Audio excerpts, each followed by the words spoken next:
ఈరోజు కొనగాయవారి పాలెంలో వంగవీటి మోహన్ రంగా గారి విగ్రహ ఆవిష్కరణ చేయటం, మాలాంటి యువతను కూడా ఈ కార్యక్రమంలో ఆహ్వానించడం, ఈ గ్రామ కాపు సోదరులు సోదరులందరికీ కూడా నా శిరస్సు వంచి నమస్కారాలు ఇస్తా ఉన్నాను. మరి ఈరోజు స్టేజ్ మీద ఉన్నటువంటి పెద్దలు చందు సాంబశివరావు గారికి, అట్లాగే మరి సీరన్నకి, అట్లాగే మార్కండేల బాబు గారికి, మత్తి భాస్కరరావు గారికి, అట్లాగే గోడపాటి శ్రీనివాసరావు గారికి, స్టేజ్ మీద ఉన్న పెద్దలకి అందరికీ పేరు పేరున నా నమస్కారాలు తెలియజేస్తా ఉన్నా. ఈరోజు వంగవీటి మోహన్ రంగా గారు చనిపోయి 34 సంవత్సరాలైనా ఇంకా జాతి పేద పొడుగు బలహీన వర్గాలు ఇంకా గుర్తు పెట్టుకుంటున్నాయంటే ఆయన ఒక కాపు కులానికో, ఒక పార్టీకో, ఒక మతానికో, ఒక కులానికో కాదు. పేదవారు ఎవరు కష్టామని వచ్చిన ఆయన ఇంటికి అర్ధరాత్రి అయినా ఆ పేదవాడి కోసం నిలబడి, ఆ పేదవాడి కోసం నడి రోడ్డులో ప్రాణం విడిచినందుకు ప్రతి పేదవాడు కూడా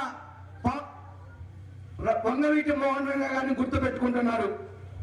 ఈ రాష్ట్రంలో 30% ఉన్నాం, 25% ఉన్న కాపులందరూ కూడా మరి ఈరోజు వంగవీటి మోహన్ రంగా గారు మా కులదైవం అని చెప్పుకుంటున్నాం. మరి ఆ రోజు వంగవీటి మోహన్ రంగా గారు ఎన్నో కష్టాలు పడ్డారు. ఎందుకంటే మీ చిన్నప్పటి నుంచి వంగవీటి మోహన్ రంగా గారి గురించి వింటూ పెరిగిన వాళ్ళం. మరి ఈరోజు చూస్తా ఉన్నాం, వాడవాడలో వంగవీటి మోహన్ రంగా గారి విగ్రహాలు పెట్టుకుంటున్నాం. నా బాధ ఆవేదన ఒక్కటే, ఆ రోజు వంగవీటి మోహన్ రంగా గారు బతుకుంటే ఈ రాష్ట్రానికి ముఖ్యమంత్రి అయ్యేవారు. కానీ కొన్ని కారణాల వల్ల, కొంతమంది దుర్మార్గుల వల్ల ఆ రోజు వంగవీటి మోహన్ రంగా గారిని చంపేశారు. కానీ మన జాతి అందరూ ఆలోచించాలి ఒకటే, మన తండ్రి అయినా మనమైనా ఏదో ఒక రోజు చనిపోతాం. కానీ ఆ చనిపోయిన ఆశయాన్ని మనం బతికించాలి. చనిపోయిన వంగవీటి మోహన్ రంగా గారి చనిపోయిన రోజు ఒక పూలమాల, పుట్టినరోజు ఒక పూలమాల వేసి సరిపెట్టమాకండి. ఆయన ఆశయాన్ని మాలాంటి యువత అందరిలో తీసుకెళ్ళాలి. మీలాంటి పెద్దవారందరూ కూడా ఒకసారి ఆలోచించండి. వంగవీటి మోహన్ రంగా గారు ఒక కులానికి ఏ రోజు పనిచేయాల. మనం కూడా రాజ్యాధికారం కావాలంటే మన కులం అంతా ఒకటైతే రాజ్యాధికారం రాదు. మన కులంతో పాటు మనతో పుట్టిన ప్రతి కులప వ్యక్తిని మన స్కూళ్ళలో మనతో పాటు చదువుకున్న వ్యక్తులందరితో స్నేహభావంగా ఉండాలి. రాజ్యాధికారం కావాలంటే ఆర్థికంగా ఎదగాలి.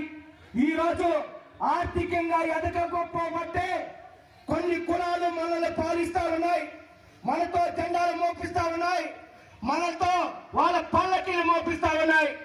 ఈ ఆవేదన ఎందుకంటే ప్రతి సామాన్యుడు కూడా అర్థం చేసుకోండి. మీ పిల్లలని, మీ బిడ్డలను చదివించండి, విదేశాలకు పంపించి డబ్బు సంపాదించండి. ఒక రాజ్యాధికారం కావాలంటే ఒక వ్యక్తి వలన కాదు.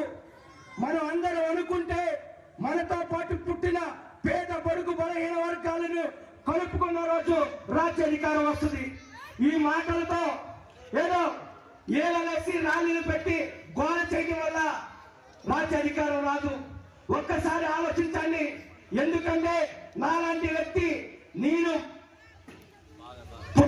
పుట్టినప్పటి నుంచి చనిపోయేలోపు రాజ్యాధికారం వస్తుందా అని బాధపడతా ఉన్నా. ఎందుకంటే 4%, 6% ఉన్న వాళ్ళు రాజ్యాధికారం తెచ్చుకుంటే 30% ఉన్న వాళ్ళ వెనక నడుస్తుంటే సిగ్గుగా బాధగా ఉంది. ఈ బాధ సిగ్గు మనం కాదు పడాల్సింది. మన నాయకులు ఏదైతే మన నాయకులుగా మనం ఎంచుకున్నామో వాళ్ళు తీసుకున్న నిర్ణయానికి మనం అందరం కూడా కట్టుపడాలి. నాయకులు కూడా మన మనోభావాలు ఏంటో అర్థం చేసుకోవాలి. అర్థం చేసుకొని ఈ రోజు ఏ గ్రామంలోకి వెళ్ళినా మహిళలు, కాపు మహిళలు ఈరోజు రాజ్యాధికారం కావాలి అని ఎంతో పెద్ద ఎత్తున ఆహ్వానిస్తున్నారు. ఇదందరూ కూడా ఆలోచించండి. ఇది ఆలోచించి పేద పొరుగు బలైన వర్గాల కోసం ఆ రోజు వంగవీటి మోహన్ రంగా గారు ఎలా అయితే నిలబడ్డారో అదే విధంగా మనం కూడా నిలబడాలి. ప్రతి రాజకీయ నాయకుడు కూడా రంగా గారిని స్ఫూర్తిగా తీసుకోవాలి. ఈ రోజు ఈ గ్రామంలో సీనన్న వచ్చేటప్పుడు చెప్తా ఉన్నారు, ఈ గ్రామం అంటే ఎంత క్రమశిక్షణ ఉంటుందో శ్రీరామనవరాజు వస్తే వాసు నీకు తెలుస్తుందన్నారు. మరి ఈ గ్రామంతో మా కుంచెరపల్లికి మరి చుట్టరికం ఉంది. చాలా మంది ఇక్కడ ఉన్నారు మా ఆడపిల్లలు. అదేవిధంగా ఇక్కడ ఆడపిల్లలు కూడా మా ఊర్లో ఉన్నారు. ఈ గ్రామం రాగానే రంగా గారిని ఆ విగ్రహాన్ని చూస్తే సంతోషం వేసింది.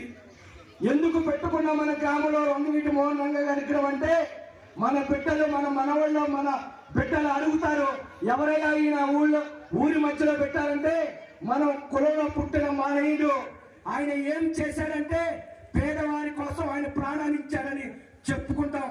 అలాంటి విగ్రహాలు ఎన్నో వేల విగ్రహాలు పెట్టారు. కానీ రాజ్యాధికారం వచ్చిన రోజు వంగవీటి మోహన్ రంగా గారి ఆశయాల్ని ప్రతి సామాన్యంలో తీసుకెళ్లిన రోజే ఆయన ఆత్మ శాంతిస్తుందని మనస్ఫూర్తిగా కోరుకుంటూ ఈ గ్రామంలో యువతకి పెద్దవారికి మహిళమ్మ తల్లికి అందరికీ శిరస్సు వచ్చి నమస్కారం ఇస్తూ ఈ అవకాశం ఇచ్చిన పెద్దలందరూ కూడా మరొకసారి ధన్యవాదాలు తెలుపుకుంటూ సెలవు తీసుకుంటారు.